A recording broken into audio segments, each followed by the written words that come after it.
আমি আপনার কাছ থেকে ডক্টরের নাম্বারটা আমি একটা বয়সের মানুষের লাশ আপনারা বিবেক করেন 60-65 বছর 70 বছরের মানুষের লাশ কি মানে কিডনি লিভার কি খুলগে বেচা যায়, বেচছি কোথায়, প্রমাণটা কোথায়? আমিও তো বলতেছি কালবেলা অভিযোগ করছে। আচ্ছা আমি দেখাই এইটা কিডনি বেচে চালাইছি যেতাম না, ঠিক আছে এখন এটা উনি রাস্তায় থাকতে থাকতে লুঙ্গি বা কাপড় যেটা পরা ছিল সেটা শরীরে গাইতে পৌঁছে গেছে, উনি লড়তে পারে না, ভিক্ষা করার ক্ষমতা নাই, ওনার চারপাশে মানুষ যায় না। এইগুলো কি আমি অনেক আমার তো প্রত্যেকটা বাবা মার 256 জন বাবা মা আছে, 256 জন বাবা মার শরীরে অঙ্গ নাই, সব আমি খুলে বিচলে সবকিছু আমরা বুঝতে পারছি। তাদের অভিযোগটা আমি আপনার কাছে ভাই, আমার অভিযোগ আপনি তাদের কাছে জিজ্ঞেস করেন ভাই, জিজ্ঞেস করেন আমি কেউ না, আমি অভিযোগ পাইছি আপনার কাছে জিজ্ঞেস করছি, আপনি আমাকে বলে দিচ্ছেন। কিন্তু আপনার অভিযোগ ছিল এটা যে এটা হচ্ছে আমার কাছে যতগুলো পেশেন্ট আসে বা আমি যাদেরকে রাস্তা থেকে তুলে নিয়ে আসি বিভিন্ন অঙ্গ প্রত্যঙ্গে ক্ষত থাকে, কাটা থাকে বা হচ্ছে অ্যাক্সিডেন্টের। ভাই এটা সহজ কথা বলি, এখানে একটা পোস্ট দেখাই আপনাদের। না এটা দেখায় আপনাদের, দেখায় প্রচার করেন আর না করেন একটা মানে জনসম্মুখে গল্প আছে যে দাম 50 লাখ টাকা বেশি কি চলেছি না, এই ব্যাপারে তো আর আমি কিছু বলবো না। বিবেক করেন, কোর্ট দেখবে কেন? একটা নর্মাল আপনি যখন সাধারণ মানুষেরও একটা ই থাকবে যে কিডনি লিভার অঙ্গ প্রত্যঙ্গ কাটার সাথে সাথে আরেক শরীরে লাগানো যায়, কিন্তু অন্য যে জায়গায় লাগাইছি সেই জায়গাটা কোথায়, সেই ওটিটা কোথায়, সেই সিস্টেমটা কোথায়, কারে লাগাইছি? আমি জাস্ট এটি আপনাকে জানানোর জন্য বলতেছি যে আমার কি মাফ করা যায় না? না, আমি দুজনের কথা জাস্ট আপনার কাছে আমার জন্য আমি তুলে ধরতেছি। আপনি বলছেন যে 2-3 ঘন্টা সময় করা লাগে দেখে আমি হচ্ছে ডেড বডি গুলো পাঠাই না, আর তাদের অভিযোগ ছিল এটা আমরা ক্ষত দেখার কারণে আমরা তার যখন শরণাপন্ন হয় তাকে জানাই যে অতিরিক্ত ক্ষত, তখন আপনি লাশ পাঠানো বন্ধ করে দেন। আমি জাস্ট এই কথাটা আপনাকে জানানোর জন্য বলছি।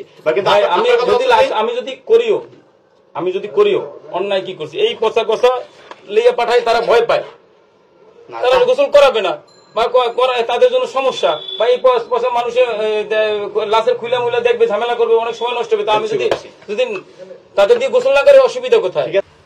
আমি মানবতার ফেরিওয়ালা এই কথাটা আমি কখনো নিজের মুখে বলি নাই। আপনারা টাইটেল দিচ্ছেন, আপনারা অনেকে বলেন, এইটা হলো কথা। আমি কখনো বলি নাই যে আমি মানবতার ফেরিওয়ালা বা আমি ফেরেস্তা, আমি ভালো লোক, আমি কখনো নিজের মুখ দিয়ে বলি নাই। আমি রাস্তায় পথ থাকা অজ্ঞাত মানুষের জন্য কিছু করার চেষ্টা করতেছি। রিসেন্ট যে বিষয়টা নিয়ে উঠছে সেটা হলো, প্রথম ইস্যু হলো আমার সাভারে আমরা রিসেন্ট একটা 6.5 তলা বাড়ি করছি রাস্তায় পড়ে থাকা অজ্ঞাত অসহায় অসুস্থ মানুষের পরিচর্যার জন্য। রাস্তায় শত শত মানুষ, লাখো মানুষ পড়ে থাকে, শরীরে হাত পা পচে যায়, পায়খানা রাস্তা প্রসাবের রাস্তা পচে যায়, নাড়ি বুড়ি বের হয়ে যায়, তাদেরকে রাস্তা থেকে তুলে এনে যাদের সাথে আচরণ করা হয় কুকুরের মতো, মানে কুকুর অসুস্থ হয়ে পড়লেও মানুষ না কেউ আগাই আসে দেখতে, কিন্তু মানুষ পড়ে থাকলে কেউ দেখতে আগাই আসে না। সেই মানুষগুলোকে রাস্তা থেকে তুলে এনে পরিষ্কার পরিচ্ছন্ন করে আমার কাছে পরিচর্যা করি, তাদের পরিচয় খুঁজি, একান্তই পরিচয় খুঁজে না পাইলে তাদেরকে আমার কাছে ভরণ পোষণ দিয়ে রাখি।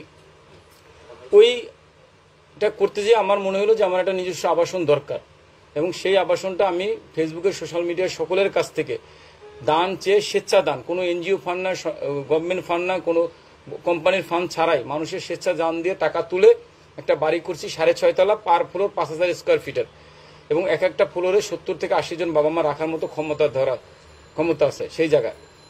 অলরেডি আমি একটু শেষ করি, 1 মার্চ থেকে আমরা সেখানে শুরুও করছি যাওয়া, এবং এখানে বসবাস শুরু করছে আবার বাবা মারা।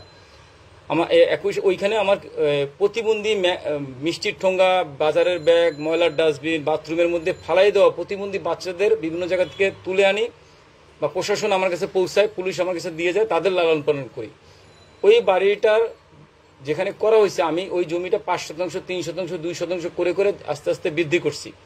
করার পরে যে ওইখানে কোনো রাস্তা ছিল না, ওটা ছিল একটা আইল, মানে সবজি জমির মতো জায়গা, সেইখানে করার কারণে আমার একটা রাস্তার দরকার ছিল। পরবর্তীতে আমি বাংলাদেশের ঊর্ধ্বতন বিভিন্ন লোকজনের সাথে যোগাযোগ করে হাতে পায়ে ধরে একটা রাস্তা নিচ্ছি, এবং নকশায় ওখানে 12 ফিট রাস্তা যায়, কিন্তু ওইখানে 12 ফিট রাস্তা নাই, এখনো নাই।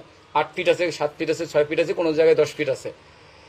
এটা এই সীমানাটা শেষ হয়ে মানে এল টার্নে আমার জমির সামনে যেয়ে অন্যদিকে আবার এরকম রাস্তা আছে, কিন্তু আমার পিছনের জমির মালিক যারা আছে তারা আমার জমির উপর দিয়ে, কেনা জমির মাঝখান দিয়ে তারা 12 ফিট রাস্তা দাবি করে, এবং সেটা নিয়ে তাদের সাথে দ্বন্দ্ব জড়ানো হয়, এবং তাদের সাথে একটা ধস্তাধস্তির ব্যাপারও হয় আমার স্টাফদের সাথে। এটা পরবর্তীতে এটা মামলা করায় কোর্ট কাছারি হয়েছে, পুলিশ প্রশাসনের দায়িত্বে আছে মামলা প্রক্রিয়াতে। ওই জমির মালিক ভীষণ ক্ষমতাধর, ঢাকা শহরের টোলারবাগে 7-8টা বাড়ি আছে, অনেক টাকা পয়সা আছে, এবং ওনার ভাই বেরাদার বন্ধু আত্মীয় স্বজন ভাইগনারা আছে যারা সাংবাদিক পর্যায়ে জড়িত, তারা মূলত আমার পিছনে লাগছে। আচ্ছা, এই যে আপনার বিরুদ্ধে যে আপনি যে অসহায় মানুষগুলোর কথা বললেন যাদেরকে নিয়ে আপনি কাজ করেন, এরা যখন দুনিয়া থেকে বিদায় নেয় আপনার বিরুদ্ধে অভিযোগ আছে বা অনেকে বলছে যে তাদের মৃত্যুর যখন গোসল দেয় তখন তাদের শরীরে সার্জারির কিছু সিমটম দেখা দেয়, তাহলে কি আপনি কি তাদের শরীরে অঙ্গ প্রত্যঙ্গ বিক্রি করেন কিনা? এটা প্রথম কথা হলো, আমি বিক্রি করি না বা এরকম কোনো সুযোগও নাই। আপনাদের যারা ছোট শিশু তারাও বুঝবে, মৃত ব্যক্তি বা বয়স্ক মানুষ 60, 70, 90 বছর ঊর্ধ্বের বয়স্কদের শরীরের অঙ্গ কোথাও বিক্রি করা যায় না বা ওইটা কোনো কাজেও লাগে না। এবং যারা দীর্ঘদিন কয়েক বছর রাস্তায় পড়ে থাকার পরে আমার আশ্রয়ে আসে তাদের অঙ্গের কোনো টেম্পার থাকে না। তারপরে যদি বলেন আমি বিক্রি করছি, কোথায় করছি, কিভাবে করছি, কার কাছে করছি, কোন মাধ্যমে করছি, সেই তথ্যগুলো আপনারা সকলে বাই করেন, প্রকাশ করেন এবং আপনারা প্রমাণ সহ আইন কানুন প্রশাসনের হাতে জমা দেন।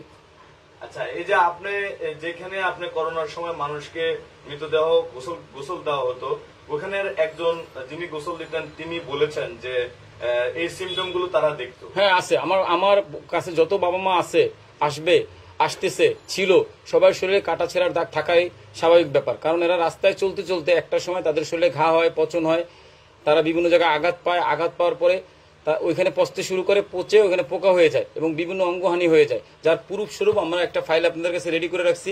যারা রিসেন্ট আসছে নতুন, তাদের ছবি আছে এখানে, যদি আপনারা কেউ দেখতে চান।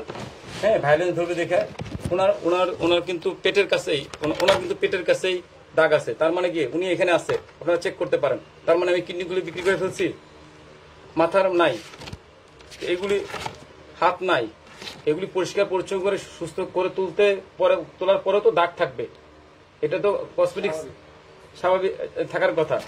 এটা যে সাধারণ যে সার্জারির প্রয়োজন হয়, যে সার্জারিটা প্রয়োজন হয়, এটা আপনি কোন হসপিটালে? কোন হসপিটালে করি না। আপনার নিজস্ব, আপনার এখানে কি কোনো ওটি রুম আছে? ওটির আপনারা চেক করে দেখবেন। তাহলে এই সার্জারিটা কোথায় করেন?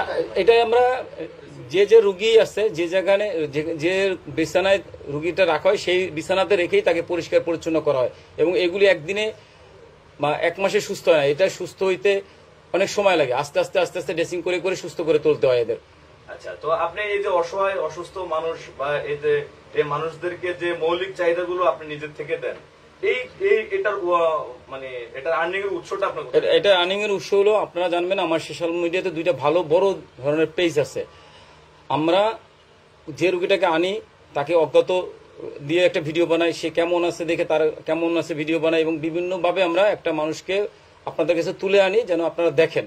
এবং আমাকে যারা সহযোগিতা করে, আমি কি কর্মকাণ্ড করতেছি প্রতিনিয়ত সেটার আপডেট দেওয়ার জন্য ভিডিও বানাই। এই ভিডিও দেখে স্বেচ্ছায় মানুষে যে যা পারে সেই সাহায্য দান করে। কখনো কখনো আছে, যেমন আমি বাড়ি করার সময় বাড়ি করার জন্যই টাকা চাইছি আলাদা, আমাকে 10টা টাকা দেন, একটা ইট কিনে দেন, 1 কেজি সিমেন্ট কিনে দেন, এরকম ভিডিও বা কথা বলে আমি মানুষের কাছ থেকে টাকা তুলে ওই বাড়িটা করছি। আমি যখন অ্যাম্বুলেন্স কিনছি ওইভাবেই করছি। এবং এছাড়াও মানুষ স্বেচ্ছায় খাবার দেয়, দান দেয়, এভাবেই চলে। তো আপনার সর্বশেষ আপনার সাথে একজন, যেহেতু আপনি রাস্তা থেকে মানুষকে তুলে আনার পরে সেটা আপনার ফেসবুক পেজে পোস্ট করেন, তার গার্ডিয়ান যদি সেটার সন্ধান পায় অবশ্যই আপনার কাছে